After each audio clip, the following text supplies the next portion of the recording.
오늘부터 이제 50일 전에 무슨 일이 있으셨는지 아십니까? 오늘 이 시간에 50일 전에 바로 이 시간에 부활절이 있었습니다. 부활절 예배를 우리가 드렸습니다. 자, 올해 부활절은 저에게 참 많은 의미가 있었던 것이, 물론 이제 다른 부활절도 마찬가지였지만 올해는 이 사순절 기간 동안에 그 예수님을 좀 따라가면서 예수님의 성품이나 예수님이 하시는 말씀이나 이런 것들을 좀 깊숙하게 그렇게 받으면서 은혜를 받았던 그러한 시간이었는데, 지금은 많이 까먹었어요. 이렇게 살다가 보니까 많이 자꾸 까먹는, 또 자꾸 잃어버리는 그러한 습성이 우리 인간들에겐 있더라고요. 그런데 이렇게 교회 절기나 아니면 교회에 되어지는, 계속해서 되어지는 일들을 생각하면서 또 그렇게 우리가 그 절기를 지키면서 그러한 것들을 다시 한번 생각해 볼 수 있어서 참 좋더라고요. 오늘은 여러분들이 다 아시는 대로 성령 강림주일입니다. 이 성령 강림주일이라는 것은 성령의 충만함을 받고 그것을 통하여서 정말 모든 성도님들이 하나님의 살아계심을 체험하면서 그것을 기념하는 날이 바로 성령 강림 날입니다. 그래서 이 성령 강림 날은 정말 우리가 많이 기억을 해야 되고요. 우리가 성령이 아니면, 성령의 역사가 아니면 살아갈 수 없기 때문에 이 성령은 참 우리에게 중요합니다. 그래서 오늘 말씀을 통하여서 우리는 이제 성령 강림에 대해서 이제는 배워야 되고 또 느껴야 되고 또 체험을 받고 은혜를 받아야 됩니다. 근데 그 성령 강림에 대해서 우리가 조금 더 이제 깊숙하게 여러분들이 연구하시려면 사도행전으로 가시는 게 좋습니다. 사도행전 2장에 가시면 2장 1절에 뭐라고 말씀을 하고 계시면 오순절 날이 이미 이르렀다. 그러니까 이미 다가왔다라는 거죠. 왜 저 말씀을 드리느냐 하면 오순절 날에 성령의 역사가 있었기 때문에 그렇다는 것입니다. 물론 이제 성령의 역사는 구약 시대를 통하여서도 계속 있었습니다. 그러나 진정으로 정말 뜨거운 성령, 많은 사람들이 그 성령을 받아서 변화받고 체험적인 그런 성령은 바로 사도행전 2장에 있었던 그런 성령의 역사입니다. 근데 이 성령의 역사가 얼마나 뜨겁고 얼마나 컸었는지 모든 사람들이 체험을 할 때 그 모든 삶의 모든 것들이 다 바뀌어버리는 그런 하나님의 역사가 있었습니다. 이 성령의 역사를 통하여서 이제 세계 모든 것이 다 역사가 바뀌어지는 그런 놀라운 성령의 역사가 바로 사도행전 2장에 나오는 역사입니다. 그러면 이 성령이라는 것이 무엇을 의미할까요? 여러분 성령 그러는데 뭐 오늘도 제가 성령 받으셔야 됩니다. 성령을 체험을 받으셔야 됩니다. 성령의 부으심을 받으셔야 됩니다. 이렇게 제가 여러분들에게 말씀을 드리는데 성령이 무엇입니까? 여러분 성령을 받으라고 하는데 그 성령이 무엇일까요? 그 문자적인 의미로 이야기를 하면 바로 그리스어로 이 퓨누마라고 하는데, 퓨누마라는 그런 의미는 무엇이냐면 호흡이라는 의미입니다. 호흡. 그러니까 거룩한 영, 이 성령은 말 그대로 그 홀리 스피릿, 거룩한 영이라고 하는데 이것을 바로 그리스어에는 퓨누마라고, 호흡이라고 이렇게 표현을 하고 있습니다. 여러분 호흡이 무엇인가요? 호흡이 무엇입니까? 우리가 숨 쉬고 있는 거잖아요. 저도 지금 호흡이 없으면 저는 살 수가 없죠. 그죠? 저는 호흡을 지금 통하여서 지금 살고 있습니다. 호흡하기 때문에 여러분들에게 말씀을 드릴 수 있고요. 호흡하기 때문에 이렇게 많은 분들과 같이 좋은 교제를 나눌 수가 있습니다. 호흡이 없으면 그것은 무엇이냐면 죽은 사람입니다. 그래서 우리는 호흡이 중요한데, 호흡은 보입니까? 안 보입니까? 보이셔요? 안 보이셔요? 안 보이잖아요. 우리가 호흡 글자가 막 보이면서 우리 코로 막 들어가고 있습니까? 호흡이? 아니죠. 안 보이죠. 성령도 마찬가지입니다. 영적인 존재이기 때문에 보이지는 않지만 성령이 없으면 호흡이 없는 사람과 같은 그러한 삶 속에서 살아갈 수밖에 없다는 거죠. 자, 바로 말씀드렸습니다. 호흡이 없다는 건 어떻게 된다고요? 죽는 것과 마찬가지죠. 그런 것과 같이 우리 영적으로 성령의 은혜와 성령의 역사가 없으면 우리의 영은 계속해서 죽어갈 수밖에 없다라는 말씀이죠. 그래서 성령의 임함이 필요합니다. 근데 그 영적인 것을 우리가 느끼지 못하는 것이 아닌가? 아니죠. 여러분 만약에 호흡을 여기에서 지금 여러분, 제가 이제 여러분들에게 지금 말씀을 좀 드리겠습니다. 자, 코와 입을 딱 막으시고 한 20분만 그렇게 딱 계시기 바랍니다. 그럼 어떻게 돼요? 죽이라는 거구나. 저 목사가 나를 미워하는구나, 나를 죽이려고 그렇게 하는구나. 어떻게 하지? 마찬가지입니다. 여러분, 우리가 호흡을 참을 때 그 괴로운, 고통스러운 이러한 모습처럼 성령의 역사가 우리에게 임하지 않으면 그렇게 어렵고 힘든데, 성경에는 바로 그래서 그 보이지 않는 성령을 사도행전 2장 말씀에는 불과 같이 보였다라고까지 말씀을 하시면서 모든 이들에게 충만히 부어주심을 충만하게 되었다라고 사도행전 2장 4절에는 말씀을 하고 있습니다. 여러분 어떠십니까? 우리가 성령은 보이지 않는 것 같지만 그 성령의 역사심을 받는 이들에게는 충만함이 느껴졌다. 이거 여러분 믿으십니까? 여러분 체험해 보셨습니까? 성령의 충만함을 받았을 때의 그러한 그 충만한 그러한 느낌, 충만함. 이 호흡이 잘 될 때 우리는 느껴보지는 못하지만, 호흡이 안 됐다가 호흡이 잘 느껴질 때는 어떻게 합니까? 살 것 같다고 얘기하잖아요. 이게 호흡이 안 될 때 이제 산소를 계속 공급해 주시는 분이 되게 힘들어 하시는 게, 이게 억지로 산소를 공급할 때 그렇게 말씀을 하시는데, 병원에서 그러한 산소기를 떼시고 밖으로 나오실 때 가장 먼저 많이들 하시는 말씀들이 호흡기를 떼니까 살 것 같다고 말씀을 하시더라고요. 그러니까 저절로 자연스럽게 호흡을 할 때, 그럴 때 하나님의 역사는 바로 성령의 역사가 그런 거죠. 우리가 자연스럽게 호흡하는 것처럼 성령의 역사가 자연스럽게 됐을 때 우리의 영은 살 것 같다고 표현이 되는 것입니다. 자, 이러한 성령을 예수님께서는 바로 우리에게 보내주신다고 말씀을 하고 계신데요, 성경을 보시면, 자, 하나님께서는 항상 시대적인 것마다 하나님께서는 하나님의 사람으로, 하나님의 역사하심으로 하나님의 사역을 다 이루셨습니다. 자, 구약시대를 보시면, 구약시대에는 하나님께서 예언자나 선지자들을 통하여서 우리 많은 사람들에게 계속 말씀을 증거해 주시잖아요. 그래서 하나님은 그 선지자와 예언자를 통하여서 일하시고요, 신약시대에는 예수님을 통하여서, 예수님이 직접 말씀을 통하여서 말씀을 받고 일하십니다. 근데 그 신약시대 이후에 예수님께서 우리에게 약속하신 것이 있습니다. 그것이 무엇이냐면 보혜사 성령이라는 말씀입니다. 요한복음 14장 16절에 그래서 이렇게 말씀을 하고 계십니다. 그가 또, 하나님께서 또 다른 보혜사를 너희에게 주사. 다른 보혜사라는 것이 성령입니다. 지혜로운 성령, 하나님의 성령을 너희에게 주사 영원토록 너희와 함께 하실 것이다. 이제는 영원토록 이 세상의 종말이 있을 때까지 완전히 너희들과 함께 그렇게 만들어 갈 것이다라는 그런 말씀이죠. 그래서 우리는 그러한 성령의 충만함을 받을 수가 있습니다. 그래서 오늘 본문 말씀에는 우리 모든 이들에게 그래서 성령의 충만함을 주시겠다라고 말씀을 하는데, 본문 4절의 말씀을 보시면 바로 나의 영을, 여러분 한번 나의 영을 누구에게 주신다고요? 내 자손에게, 너의 자손들에게, 이스라엘 자손들에게 다 주시겠다라고 그렇게 말씀을 하고 계신데, 그렇게 말씀을 하시기 전에 하나님께서 말씀하신 것이 있습니다. 이사야를 통해서 무엇을 말씀하시냐면, 내 사랑하는 여수루나, 내 사랑하는 여수루나, 내가 너에게, 내 자손에게 바로 나의 영을, 여수린 내 자손에게 주겠다라는 말씀입니다. 여러분, 이 여수린이라는 그 1절에 나오는 여수린이라는 것이 무엇이냐면, 하나님께서 이스라엘을 부를 때 애창하시는, 참 귀하게, 그거가 똑같아요. 여러분, 저도 이해가 안 갔었는데, 할아버지 할머니들이 한국에 가시면 그 자녀들에게, 손주들에게 뭐라고 얘기하십니까? 아이고, 요 내 강아지 너무 이쁘고 너무 귀엽고 이거 뭐 어떻게 할 수 없네요, 내 강아지, 이렇게 표현을 하잖아요.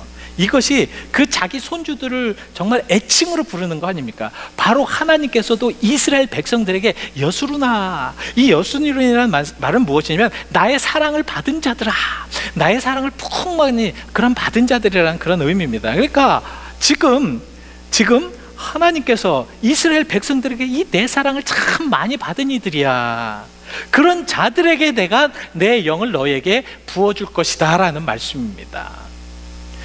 성경에는 이렇게 애칭하는 것이 또 나와요. 이제 여러 가지 이제 애칭이 나오지만 우리 이사야를 지금 보고 있으니까 우리 이사야에서도 한번 찾아보시자고요.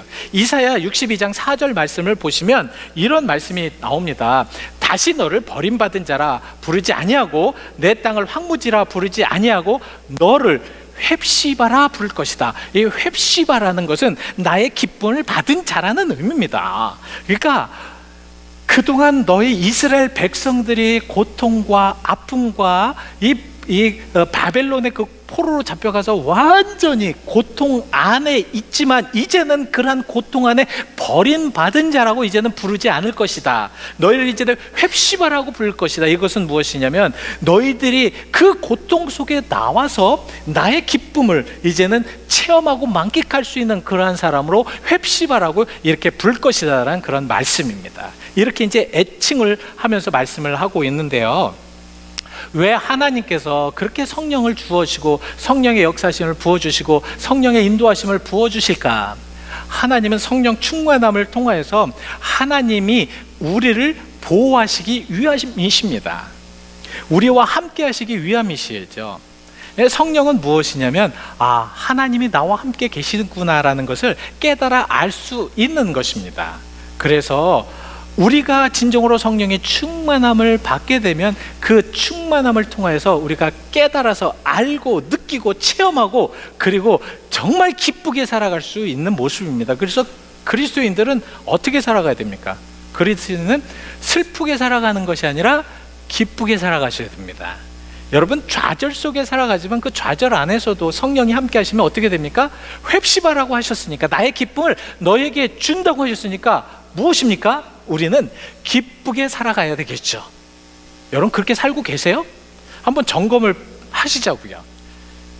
여러분 그냥 그 예수님 믿는데 너무 힘들고 짜증나고 괴롭고 그래서 그냥 인상 탁 막 하시면서 미간에 그냥 11자. 저도 요새 그 눈이 안 보이니까 잘 안 보이니까 자꾸 이 미간이 찡그려지니까 제 집사람이 저를 보면서 그러더니 목사님 11자가 생겼어요. 딱 보니까 제가 얼굴을 보니까 이게 11자가 딱 생겼더라고요. 사람이 인상을 쓰면 이게 인상 속에 이게 사람이 굉장히 좀 불편한 모습으로 보이게 됐습니다. 그러나 성령에 충만한 우리들은 어떻게 돼야 돼요? 기쁨으로 살아가셔야 되겠죠. 오늘 여러분들 성령의 은혜를 여러분들에게 부어주신 하나님을 믿고 가서 성령의 충만함을 받으시는 분들에게는 기쁨의 역사, 기쁨의 변화함으로 그렇게 살아가시는 여러분들이 될 줄 믿습니다. 우리가 그런 믿음을 가지고 살아가야 되는데, 자, 오늘 저 말씀이 마찬가지입니다. 그래서 우리는 그렇게 살아가야 되는데, 왜? 하나님께서는 그 하나님이 보호하시고 하나님의 함께 하심으로 인해서 보호하시기를 원하시고 계시는데요, 시편 다윗도 바로 그것을 원하고 있습니다. 시편 17편 8절에 다윗은 뭐라고 말씀을 하고 있냐면, 나를 눈동자와 같이 지켜주시옵소서, 주의 날개 안에 그늘 아래 나를 감추어 주시옵소서. 이것은 무엇이냐면 참 어렵고 힘든 그러한 고통 속에서도 하나님이여 나를 지키시고 나를 인도하시고 나와 주관하시고 나와 함께 하셔서 나에게 기쁨을 달라는 그러한 말씀입니다. 자, 여러분 아셨죠?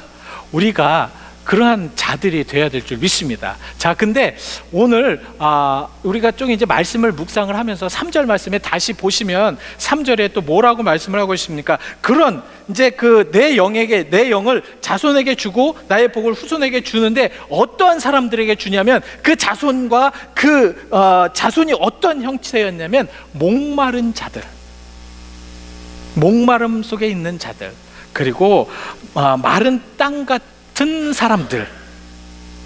여러분 목마른 걸 체험해 보신 적이 있으신가요? 목마름 체험? 저는 뭐 이제 워낙 그 남자니까 뭐 운동도 많이 하고요, 그죠? 그 어느 때는 또 이제 그 아리조나에 사니까 그 뜨거운 볕에 이게 물 같은 부분들을 되게 이제 중요시 여깁니다. 그래서 아리조나 같은 경우는 이제 그 어디로 가나, 뭐 맥도날드 가든지 아니면 뭐 패스트푸드나 아니면 레스토랑 같은 데 가서 물을 달라고 그랬을 때 거절하지 못한다고 합니다. 왜냐하면 지역적으로 물을 마셔야 하는 곳이기 때문에, 물을 마시지 않으면 죽는 곳이기 때문에 그렇게 주어야 한다는 그러한 법이 있다고 합니다. 자, 여기서 이제 목마르다, 이 목마르다라는 그 정도거든요. 제가 이 말씀을 묵상을 하면서 생각을 했어요. 제가 가장 목마를 때가 언제였는가. 근데 학생 때 많이 그랬더라고요. 이제 그 운동장에서 뜨거운 여름에 운동을 막 하잖아요. 막 하면 땀이 비 오듯 흘립니다. 근데 막 운동할 땐 잘 몰라요. 근데 운동 좀 휴식 시간쯤 되다 보면 목이 막 그냥 탑니다. 목이 탄다고 하죠. 목이 막 뜨거워요. 왜냐면 물 마시고 싶어서. 그래서 휴식 시간이 되면은 막 어디로 달려갑니까? 운동장 수도가. 여러분 아시잖아요. 그 운동장 수도가에 그 수도가 그냥 여러 개 쫙 달려 있을 때 막 달려가지고 뭐 제일 먼저 입과 함께 손을 꼭지에 달고 틉니다. 그럴 때 그 물이 막 마시게 되는데 이제 막 숨 차잖아요. 숨 차면 어떻게 돼요? 이게 숨 차는 것과 물 마시는 것과 이게 밸런스가 안 맞을 때가 있습니다. 그래가지고 이 그냥 물을 마시는데 막 휘쳐 나올 때가 있어요. 왜? 숨이 차니까 이게 안 들어가요. 그럼에도 불구하고 그 숨을 참으면서 마십니다. 왜? 너무 갈급하니까. 제가 여기서 이제 그 오늘 본문 말씀에서 말씀하신 목마르다라는 것이 과연 무엇을 의미하는가? 바로 이러한 목마름을 의미하는 것입니다. 내가 저 목마름에 이게 물을 마시지 않으면 죽을 것 같은, 그래서 이 목이 타가지고 쫙쫙 갈라져 있는, 여러분 아프리카 같은 데에서 보면은 물이 비가 안 올 때는 땅이 쫙쫙 갈라지잖아요. 쫙쫙 갈라지면은 참 이게 보기도 흉하지만 그곳에 생물이 살 수가 없는 곳이 되어버립니다. 황무지가 되어버린다는 거죠.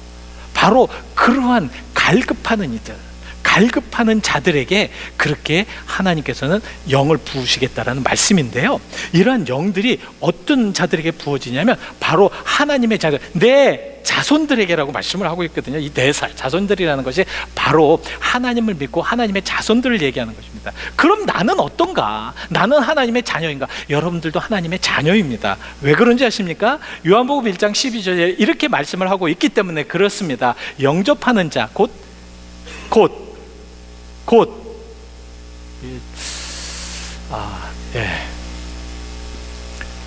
그 이름을 믿는 자들에게는 하나님의 자녀가 되는 권세를 주셨다고 말씀하시는 것처럼, 여러분 우리가 하나님의 자녀, 영접을 했기 때문에 우리 하나님의 자녀로 그렇게 되어져 있기 때문에 우리는 하나님의 능력을 받고요.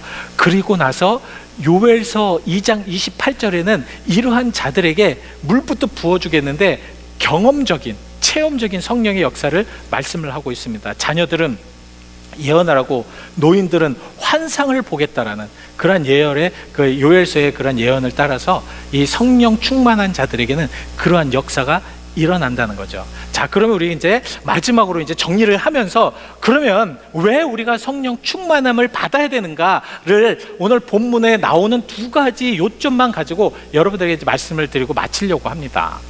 자, 성령 충만을 왜 받아야 될까? 첫 번째는 왜 받아야 됩니까? 왜 받아야 되겠어요? 바로 새 힘을 얻기 위해서 성령 충만을 받습니다. 새 힘을 얻는다. 여러분 예수 믿으면 힘이 생기십니까? 고요하시군요. 되게 고요하시군요. 어제도 우리 이제 어떤 모임을 통해서도 말씀을 드렸는데, 이렇게 뭐를 물어보면 참 대답들을 안 하셔요. 참 대답들을 진짜 안 하셔요. 이게 참 자기가 표현이 돼야지 이게 받아들이는 거거든요. 여러분 그렇잖아요. 무엇이든지 표현을 딱 해야지만 그 표현이 딱 받아들여질 때는 이게 표현이 되어 있습니다. 네, 아니요, 정확하게 해야 되는데 그것이 아니고 가만히 있으면 뭐예요? 이것도 아니고 저것도 아니다라는 그런 말씀인데요, 여러분들이 좀 표현을 좀 해주시길 바랍니다. 우리가 오늘 4절 말씀에 뭐라고 본문 4절 말씀에 뭐라고 말씀을 하고 있냐면, 그들이 풀 가운데 솟아나길 시냇가에 버들같이 할 것이더라. 이것은 새 힘을 막 얻게 된다는 말씀입니다. 저기에서 이제 제가 이제 풀이를 하면 그들이 풀 가운데서라, 이 풀 가운데서라는 것은 그 이사야가 말씀하시는 이방인들을 얘기하고 있습니다. 자, 이방인들 가운데서 솟아나기를 목같이 시냇가에 버들같이 할 것이라. 이 시냇가라는 것은 정말 마르지 아니하는 물이잖아요. 여러분 식물은 시냇가에 있어야지만 풍성해지잖아요. 물이 있어야지만 풍성해지지 않습니까? 아닌가요?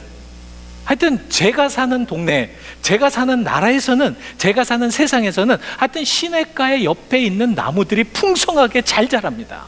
이 풍성하게 잘 자란다는 것이 뭐예요? 시편 1편 3절 말씀처럼 그는 시냇가에 심은 나무가 시절을 조차 과실을 맺으며, 이 시냇가에 심은 나무들이 적어도 뿌리를 내려서 그 뿌리 안에서 물을 쭉쭉 빨아들여서 그곳에서 영원토록 아름다운 열매를 맺으며, 그리고 그 잎사귀가 마르지 아니함 같다, 이렇게 풍성해진다는 말씀입니다. 바로 오늘 4절의 말씀이 그거예요. 믿을 것 같지 않았던, 완전히 무시당할 수밖에 없었던 그런 이방인들이, 정말 하나님의 말씀에 또 하나님의 구원에 제외됐던 그러한 이방인들이 이제는 시냇가의 버들과 같이 될 것이다. 성령의 충만함을 받아서 그들이 마르지 않은 그런 열매를 맺고 그 열매를 통하여서 풍성하게 될 것이다. 할렐루야. 바로 우리에게 주시는 말씀입니다. 우리도 신앙인으로는 이방인들이에요. 우리도 이방인들입니다. 이 이방인들이 진정으로 하나님의 말씀을 받고 그 마르지 않은 성령의 역사하심을 받고 우리들의 삶에 풍성한 그런 열매를 맺고 새 힘을 얻게 하시겠다는 그런 하나님의 말씀 안에 우리는 나가야 될 줄 믿습니다. 바로 이사야는, 그래서 이사야서 41장 30절 말씀에 주를 앙망하는 자들이 새 힘을 얻겠다. 주를 앙망하는 자들이 새 힘을 얻겠다. 이 독수리가 날개를 쫙 펴고 하늘로 쫙 비상하는 모습을 한번 생각해 보십시오. 우리 그리스도인들이 바로 그런 모습 속에 살아가야 된다는 거죠. 우리가 그런 모습 속에 살아갔을 때 우리의 모든 삶이 비상하는 것처럼 하늘로 쫙 올라가면서 멋진 모습으로 살아가는 것, 힘있게 살아가는 것, 정말 좌절 속에서도, 고통 속에서도, 아픔 속에서도, 삶의 정말 피곤함 속에서도 성령의 역사가 있기 때문에 우리가 새 힘을 얻고 쫙 피상할 수 있는 것입니다. 근데 이런 체험이 있어야 되는데 사실 체험하기가 어려워요. 사실 체험을 하질 못합니다. 근데 여러분 여기에서도 성령의 역사하심을 체험하셨고 성령의 체험이 있으신 분들은 제가 무슨 말씀하시는지 알 겁니다. 왜 목사님이 저 말씀을 하시는지, 왜냐하면 체험을 하셨기 때문에. 저도 그래요. 이 목회를 하다 보면 참 힘들고 어려운 일도 많습니다. 또 고통스러운 일도 많고, 제일 힘든 것은 인간적인 그런 부분에 이렇게 좌절됐을 때, 이 디프레션 됐을 때가 제일 힘들더라고요.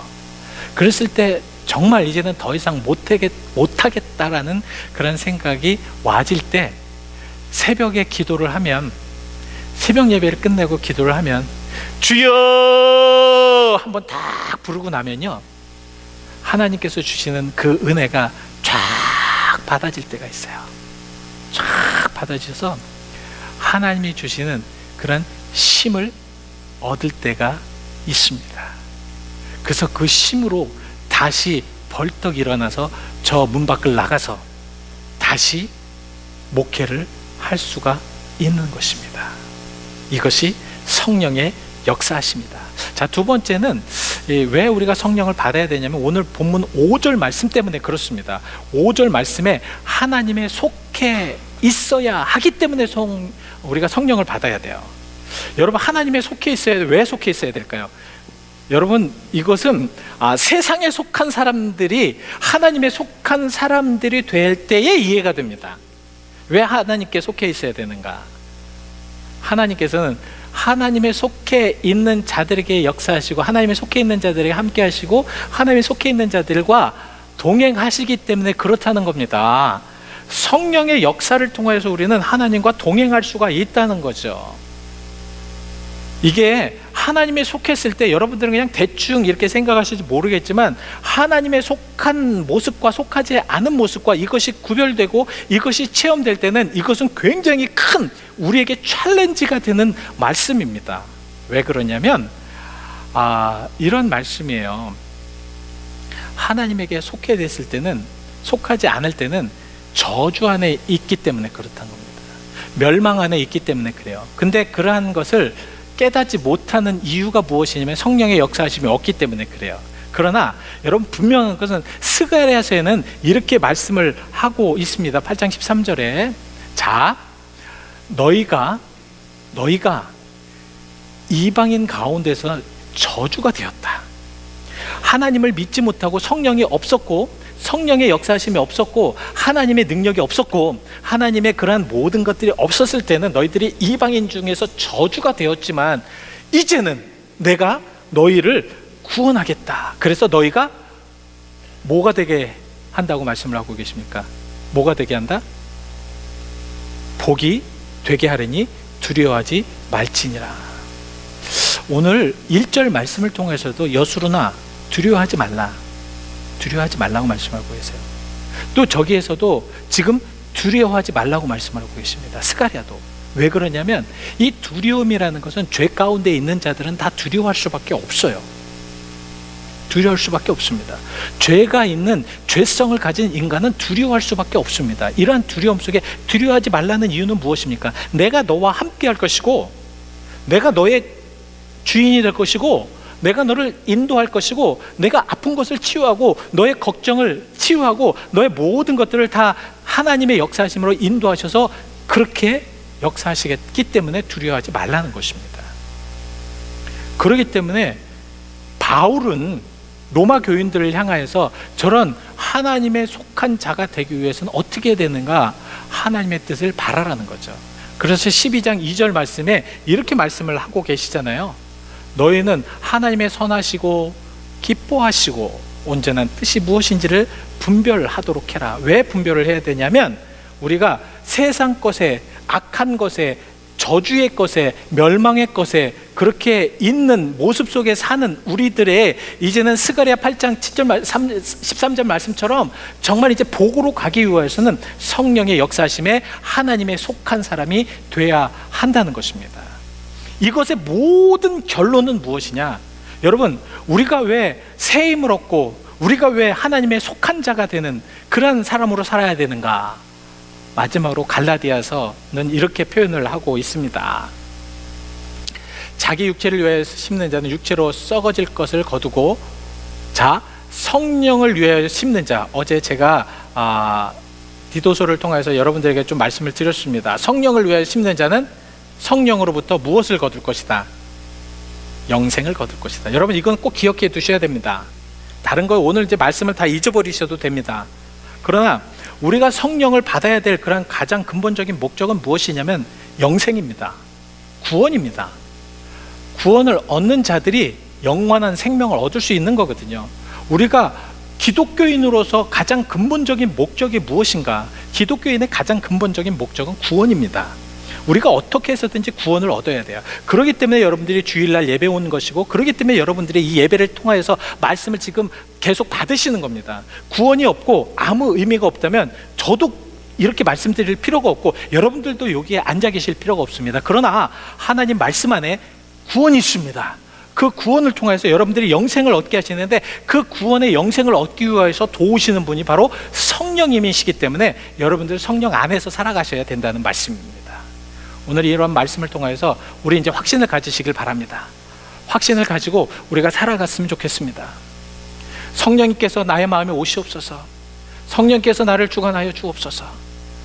정말 성령께서 나의 마음을 주관하셔서 성령이 우리에게 임할 수 있도록, 성령의 역사가 우리에게 임할 수 있도록, 여러분 성령의 능력이 우리에게 임할 수 있도록 함께 기도하시는 여러분들이 되시기를 바랍니다. 우리 성령이 오셨습니다. 성령이 오셨습니다. 내주에 보내신 성령이 오셨습니다. 오늘 그 마지막 찬송 후렴부만 좀 띄워주시길 부탁드리겠습니다. 성령이 오셨네.